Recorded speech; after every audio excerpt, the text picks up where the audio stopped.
Hello అండి, అందరికీ నమస్తే అండి. Welcome back to my channel. నేను మీ సరస్వతినండి. ఇది సాటర్డే వ్లాగ్ అనమాట. మార్నింగ్ 6కి నిద్ర లేచానండి. పిల్లల స్కూల్ ఉంది, సో అందుకనేసి లేవాల్సి వచ్చింది తొందరగానే. పెద్ద పిల్లలకి అయితే ఆఫ్టర్నూన్ వరకే స్కూలు, కాశ్విక్ కూడా ఆఫ్టర్నూన్ వరకేనండి, చిన్న పాపకి. సో మా ఇంటికి ఈరోజు రిలేటివ్స్ వచ్చారు, సో అందుకనేసి నేను కూడా తొందరగా లేవాల్సి వచ్చింది. కొన్ని వర్క్స్ ఉండడం వల్ల అర్లీగా లేచానండి. నైటే కిచెన్ అంతా క్లీన్ చేసి పెట్టుకుంటే మనకు మార్నింగ్ లేస్తూనే మన వర్క్స్ అనేటివి ఏమీ కూడా డిలే కాకుండా తొందరగా అయిపోతుంటాయి అన్నమాట. వీలైనంత వరకు పిల్లలు స్కూల్ ఉన్నప్పుడు 6 to 6:30 మధ్యలో లేస్తాను. లేచేసి పిల్లలకి బాక్సులు కానీ టిఫిన్స్ కానీ చేసేస్తాను. అర్లీగా లేవబుద్ధి కాదు కానీ అర్లీగా లేస్తే పనులు కూడా తొందరగా అయిపోతాయి. అట్ ద సేమ్ టైం మనకు కూడా మైండ్ అనేది కొంచెం పీస్ఫుల్గా ఉంటుంది అనేసి నేనైతే ఇప్పుడైతే చాలా వరకు అర్లీగానే లేస్తున్నానండి. ఈ మధ్య లేను కదా, మొన్న గురువారమే నేను హైదరాబాద్కి వచ్చాను. పిల్లల స్కూల్స్ స్టార్ట్ అయ్యాయి, సో ఇంకా తప్పదు, డైలీ రొటీన్ అనేది మనకు యాజ్ యూజువల్గా స్టార్ట్ అయిపోద్ది. రిలేటివ్స్ వచ్చారని చెప్పాను కదండి. నాకైతే కాఫీ దగ్గర, పాల దగ్గర, అలాగే నేను కూడా హాట్ వాటర్ తాగుతాను. తేనె, నిమ్మరసం వేసుకొని చియా సీడ్స్ నైటే నానబెట్టేసుకుంటాను అనమాట. ఈ మూడు మిక్స్ చేసుకొని హాట్ వాటర్ అనేది నేను తీసుకుంటాను. హాట్ వాటర్ పెట్టుకున్నాను, అలాగే పాపకు పాలు కాంచాను, మళ్ళీ పెట్టాను అనమాట. ఇలానే నాకైతే ఈ టీ పని కానీ ఉంటే కానీ నాకు చాలా టైం పడుతుందండి. ఒక్కసారి రారు అందరూ, ఒక్కొక్కసారి నిద్ర లేవడము, టీ ఇవ్వడం, అలా అయితే వర్క్ అనేది చాలా డిలే అవుతుందన్నమాట. పిల్లలు స్కూల్స్ టైంలో ఇలా పోస్ట్ పోన్ అయితే కానీ, టైం డిలే అయితే కానీ మనకు చాలా ప్రాబ్లం అవుతుంది. టైం అనేది లేట్ అయిపోతుంది ఫుడ్ చేయడం అనేది. సో నేనైతే ఉప్మా చేస్తున్నాను టిఫిన్ కోసం అయితే కానీ. అంతలోపు చాయ్ కూడా పెట్టేశాను. పాపకు పాలు కాంచేసి కాశ్వి నేను లేస్తూనే పాప కూడా నా వెంబటే లేస్తుందండి. నేను నిద్రపోతే కానీ చాలాసేపు అయినా పడుకుంటుంది, బట్ నేను లేచానంటే తనకు పక్కలో ఎవరు లేకపోతే తొందరగా నిద్ర లేస్తుందన్నమాట. మోస్ట్లీ తనని చాలా వరకు నిద్రపిచ్చేసి నేను పక్కకు వచ్చేస్తాను. ఇంకా వెంబటే లేస్తుంది. ఫస్ట్ అయితే పాలు అయితే వేడి చేసుకొని పక్కన పెట్టుకుంటాను. పాప లేస్తే మళ్ళీ బాటిల్కి ఫీడింగ్ ఇవ్వాలి అనేసి పెట్టేసుకుంటాను. ఉప్మా ఒక సైడ్ చేస్తూ టీ కూడా ఈ సైడ్ పెట్టేశానండి. పాలు తేవడం లేట్ అయిపోయింది. పాలు కొద్దిగా ఉంటే పాపకు వేడి చేసి ఇచ్చేసాను. ఇప్పుడు టీ అయితే మా అత్తయ్యకి, మా పెద్దమ్మకి అయితే రెడీ చేశాను. నేనైతే టీ తాగనండి. టీ అయితే చాలా వరకు మానేసాను అనమాట. ఇంకా లంచ్ అయితే ఏం లేదండి, పిల్లలకైతే కానీ ఆఫ్టర్నూన్ వరకు అందరికీ. సో అందుకనేసి లంచ్ అయితే ఏం ప్రిపేర్ చేయలేదు. వాషింగ్కి బట్టలు అనేసి ఇది 12:30కి వేసానండి వాషింగ్ మిషన్కి. వాళ్ళు వెళ్తూనే కొంచెం ఇల్లంతా క్లీన్ చేసుకొని, డస్ట్ పట్టున్నది, మధ్య నేను లేను కదా, కొద్దిగా పైన అలా క్లీన్ చేశాను అనమాట. తర్వాత వాషింగ్ మిషన్కి బట్టలు వేసేసాను. స్నానం చేసి నేను కూడా కొంచెం ఫ్రెష్ అప్ అయ్యేసి తర్వాత నిదానంగా వేసుకోవచ్చు అనేసి 12:30కి బట్టలు వేసి, ఇదిగోండి మాది వచ్చేసి టాప్ లోడ్ అనమాట వాషింగ్ మిషను. ఇలా వాషింగ్ మిషన్ బట్టలు వేస్తే తీయాలంటే అసలు ఎంత బద్ధకం అంటే చాలా బరువు అనమాట. అంత చుట్టుకొని పోయి ముడి వేసినట్లు ఉంటాయి. ఆ బట్టలు తీయాలంటే బరువు అయిపోతుందండి నాకు. బట్టలు ఇలా తీయాలి, వాషింగ్ మిషన్లో ఆరేయాలంటే పెద్ద బద్ధకము. ఆరేయాలన్నా మడత పెట్టాలన్నా. మీలో ఎంతమందికి ఇలా ఫీల్ అవుతారో మీరు నాకైతే కమెంట్లో కంపల్సరీ పెట్టండి. కొందరైతే ఓపిక్గా బట్టలు ఆరేస్తారు, బట్టలు మడతలు పెడతారు, అలాగే వచ్చేసి అంట్లు తోముతారు, చాలా బాగా నీట్గా చేస్తారనమాట. సో నాకు కూడా ఇటువంటి వాటిలో కొన్నింట్లో నాకు బద్ధకం అనమాట. వాషింగ్ మిషన్కి బట్టలు వేస్తా కానీ అవి తీసి ఆడేసిన తర్వాత అక్కడ ఆరేయాలంటే చాలా బద్ధకం. ఆరినాటి తీసి ఎన్ని రోజులైనా సోఫాలో ఉంటాయి. ఒక్కొక్కసారి నాకే చికాకేసి సరే ఎందుకు అనేసి మనమే కదా మడతేయాల్సింది, తప్పదు కదా అనేసి మడతేస్తానమాట. మా పిల్లలు అయితే కానీ అస్సలు మడతేయరండి. ఎప్పుడో ఇంకా నేను అరవంగా వాళ్ళు మడతేస్తారు. మీ బట్టలన్నా మీరు నీట్గా క్లీన్గా పెట్టుకోవచ్చు కదా అంటాను. మోస్ట్లీ పిల్లలు ఆల్మోస్ట్ చాలా వరకు ఉంటారండి. కొందరు పిల్లలు అయితే చాలా నీట్గా పెట్టుకోవడం కానీ, ఇంటిని చాలా శుభ్రంగా పెట్టుకుంటారు. బట్ కానీ కొందరైతే కానీ అందరూ ఒకేలాగా ఉంటారనేసి మనమైతే చెప్పలేము. నా డైలీ రొటీన్ అయితే ఇలా అయితే స్టార్ట్ అవుతుందండి. పిల్లలు వెళ్ళాక కూడా నాకు మోస్ట్లీ చాలా వరకు వర్క్ ఉంటుంది. నలుగురు పిల్లలు కదండి, నలుగురు స్కూల్కి వెళ్ళాలన్నమాట. వాళ్ళు వెళ్ళిన తర్వాత నాది మామూలుగా ఉండదు నా రొటీన్ అయితే, కానీ అస్సలు హడావిడిగా ఉంటుంది. నేను కనీసం ఫ్రెష్ అప్ అవడానికి కూడా టైం ఉండదన్నమాట.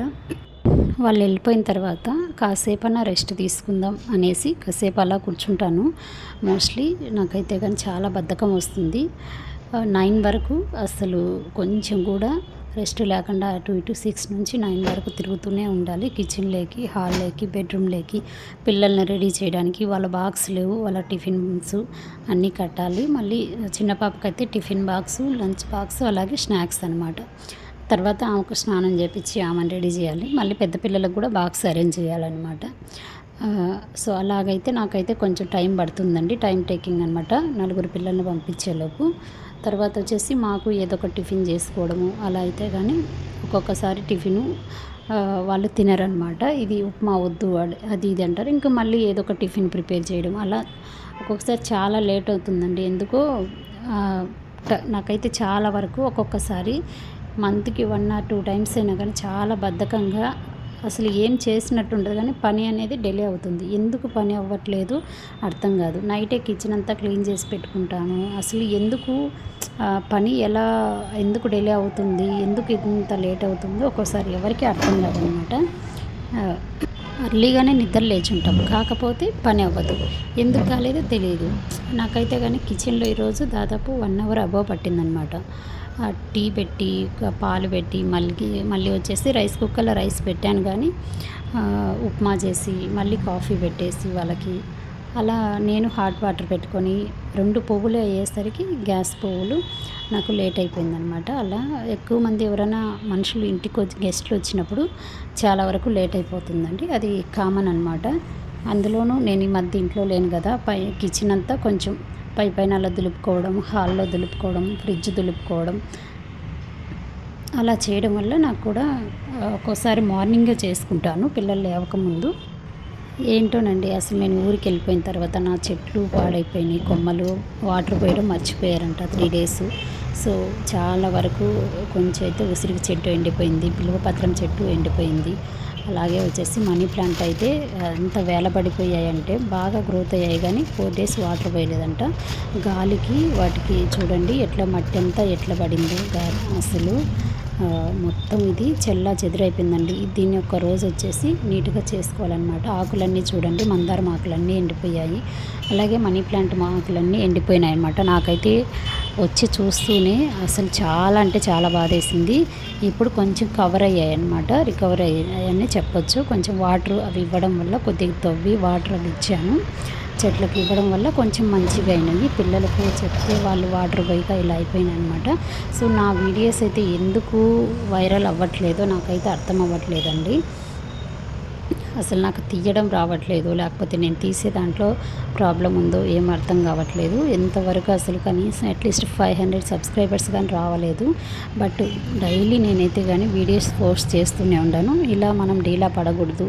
సో ఏదో ఒక రోజు మనకు కూడా వైరల్ అవుతుంది మన వీడియోస్ అన్న నమ్మకంతోనే నేను తీస్తూనే ఉన్నాను. డైలీ వీడియోస్ తీస్తూనే ఉన్నాను, షార్ట్స్ పోస్ట్ చేస్తూనే ఉన్నాను అనమాట. మనము అవ్వట్లేదు, ఏదో వైరల్ అవ్వట్లేదు అనేసి మానేసి మనం కూర్చుంటే ఏది అవ్వదనమాట. సో మన ప్రయత్నాలు కూడా మనం చేయాలి కదండి, తప్పదు కదా. మీకు కానీ ఎలా వీడియోస్ తీయాలో ఏమో తెలిస్తే కానీ కంపల్సరీ మీరు నాకు చెప్తారని ఆశిస్తున్నాను. కమెంట్ రూపంలో నాకైతే చెప్పండి. నా వీడియోస్లో నేను వీడియో తీయడంలో కానీ అప్లోడ్ చేయడంలో కానీ ఏదన్నా ప్రాబ్లం ఉంటే నేను కంపల్సరీగా మేనేజ్ చేసుకుంటాను, నేర్చుకుంటాను. చాలా వరకు నాకు ఎడిటింగ్ కూడా సరిగ్గా రాలేదని చెప్పాలి. చూద్దాం, ఏదో ఒక రోజు వైరల్ అవ్వకుండా పోదు కదా అనే నమ్మకంతో నేను డైలీ షార్ట్స్ పెడుతున్నాను. వీక్లీ 2-3 వీడియోస్ కూడా పెడుతున్నానండి. బట్ కానీ ఎవరికన్నా తెలుసుంటే నాకు కంపల్సరీ సజెషన్ ఇవ్వండి, నేను అది ఫాలో అవుతాను. నా వీడియోస్ కూడా నాది మానిటైజేషన్ అవ్వాలనేసి నేనైతే కోరుకుంటున్నాను. మీ అందరి హెల్ప్తోనే ఇది సాధ్యమవుతుందండి. ప్లీజ్ దయ ఉంచి మీరు నాకు సపోర్ట్ చేయండి, నా వీడియోస్ షేర్ చేయండి, లైక్ చేయండి, అలాగే సబ్స్క్రైబ్ చేసుకోవడం మాత్రం మర్చిపోవద్దు. ఈ మనీ ప్లాంట్ అయితే ఊరికి వెళ్ళేటప్పుడు చాలా చిన్నగా ఉన్నదండి. బట్ కానీ ఇప్పుడు చూడండి ఎంత పొడవైందనమాట. తీగ వచ్చేసింది కొమ్మ బాగా. దాన్ని వచ్చేసి ఇండోర్ ప్లాంట్గా పెట్టాను. ఎక్కడ పెడితే బాగుంటుంది అనేసి ఆలోచిస్తున్నాను అనమాట. కొద్దిగా కిచెన్లో పెట్టాను. మళ్ళీ ఎందుకో నాకు అనిపించలేదు బాగా. అదంతా ఆకులన్నీ దుమ్ము పట్టాయండి. దాన్ని వచ్చేసి నేను నీట్గా క్లీన్ చేస్తున్నాను. నాకు ఇండోర్ ప్లాంట్స్ అంటే చాలా ఇష్టము. గార్డెనింగ్ అన్న ఇండోర్ ప్లాంట్స్ అన్నా చాలా ఇష్టము. మనీ ప్లాంట్స్ అంటే పచ్చగా ఉంటాయి. ఇల్లంతా ఇంట్లో పెట్టుకుంటే బాగా పచ్చదనం ఉంటాయి, ఆక్సిజన్ వస్తుంది అన్న ఉద్దేశంతో నాకైతే చాలా ఇష్టం అండి. మొక్కలు పాడైపోకుండా నేనైతే మాత్రం చాలా కేర్ తీసుకుంటాను.